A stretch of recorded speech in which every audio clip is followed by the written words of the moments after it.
Hello and welcome back to another video. Today we will be going over one of the Roman Empire's greatest losses, more specifically the Battle of Allia, which took place 390 BCE, which ultimately led to the sack of Rome. But before we start, make sure to leave a like and subscribe, and turn on that notification bell so that you're notified when we next upload. And without further ado, let's jump right into it. The Battle of the Allia was fought c. 387 BC between the Semans, the Gallic tribe led by Brennus, who had invaded northern Italy, and the Roman Republic. The battle was fought at the confluence of the Tiber River and Allia Brook, 11 Roman miles, 16 kilometers, 10 miles north of Rome. The Romans were routed, and subsequently Rome was sacked by the Semans. According to scholar Piero Treves, the absence of any archaeological evidence for a destruction level of this date suggests that this sack of Rome was superficial only. This battle occurred shortly after the expansion of both the Gallic and Roman territory, and also a conflict concerning the killing of a Gallic leader by a Roman ambassador led to the two armies marching out and meeting each other at the river Allia, tributary of the Tiber River. When the ambassadors of the Senans arrived in Rome and demanded the three Fabii brothers be handed over to them, the Senate was pressured by favoritism not to express opinions against the powerful Fabia family. Livy wrote that those whose punishment they were asked to decide were elected military tribunes with consultation powers, heads of state for the coming year. The Gauls were enraged that those who had violated the law of nations had been honored and marched on Rome, 130 kilometers, 81 miles from Clusium. Livy wrote that in response to the tumult caused by their swift advance, terrified cities rushed to arms and the country folk fled, but the Gauls signified by their shouts wherever they went that their destination was Rome. There are major differences and discrepancies in account as to how many soldiers fought on that day, but estimates say that the backbone of the 15,000 men strong Roman army was the legion. The 6,000 Roman citizens of the legion fought as a phalanx of hoplites. Leading the Roman army was Quintus Sulpicius Longus. On the other side, the leader of the Gallic/Celtic forces was Brennus, who was accompanied by Senans, Boy, and Insubres, leading well over 30,000 Gauls against the Romans.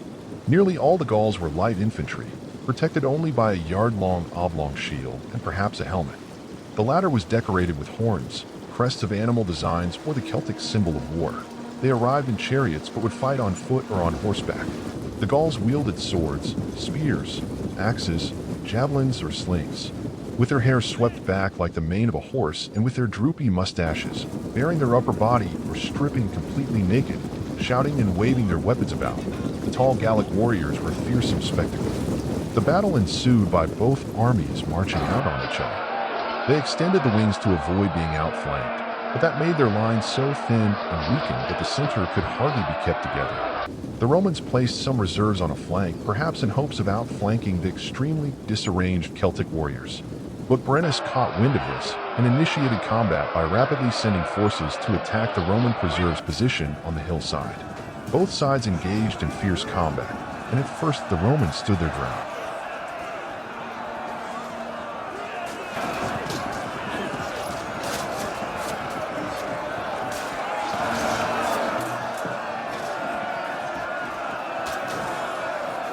But eventually, after being overwhelmed by the sheer mass of the Gallic forces, the reserves started to flee. Some returned back to the main Roman force, whilst others headed back to Rome.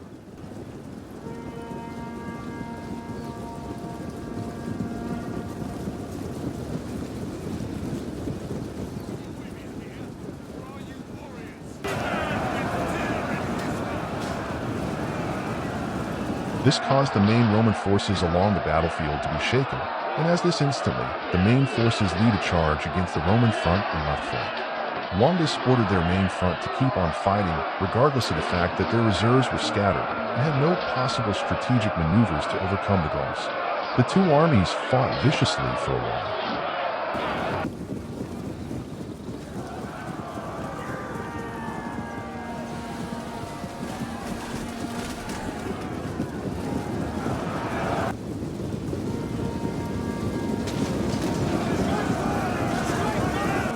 Their shields clashed against each other upon impact, and the sound of steel clashing and soldiers roaring filled the riverside battlefield.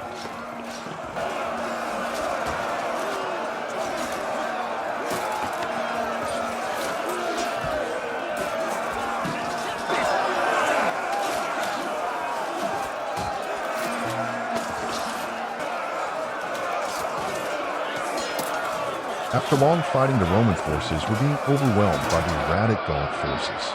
This led to their armor and morale being greatly lowered. This prompted the Gallic forces to widen their wings in order to try and outflank the Romans.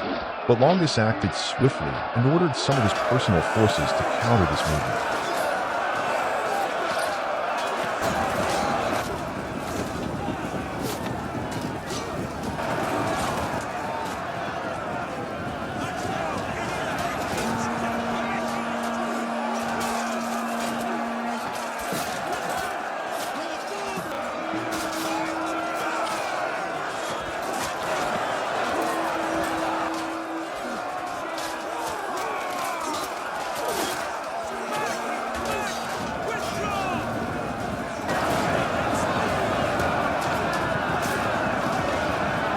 At this point in the battle, the Romans had lost a large amount of their soldiers' forces and were fighting on their last legs, especially after thinning their already greatly outnumbered forces.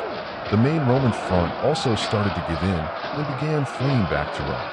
And following one last charge, led by Brennus, led to the complete shattering of the Roman front.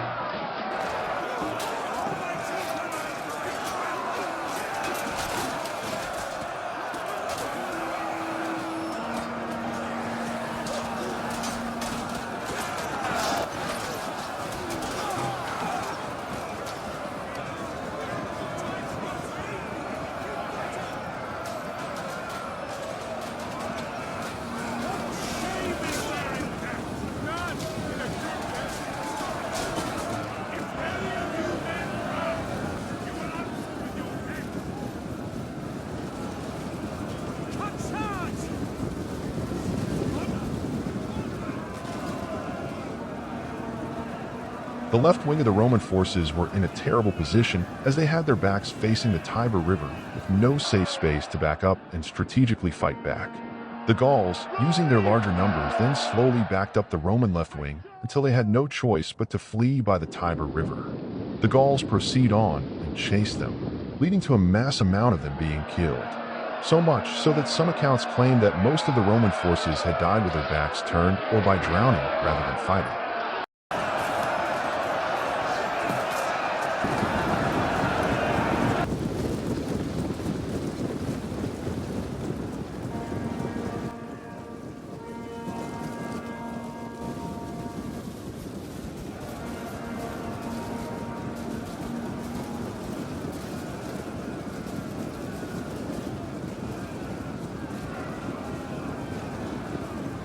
The rest of the survivors escaped to Veii at night. They thought that Rome was lost and all her people slain.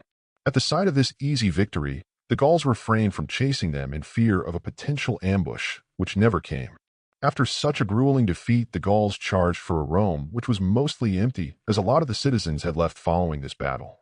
But they did face some resistance from a Roman resistance which was led by General Marcus Furius Camillus, who after many grueling months of fighting and disease and hunger being spread on both sides, Rome was freed but for a very high amount of gold and treasure.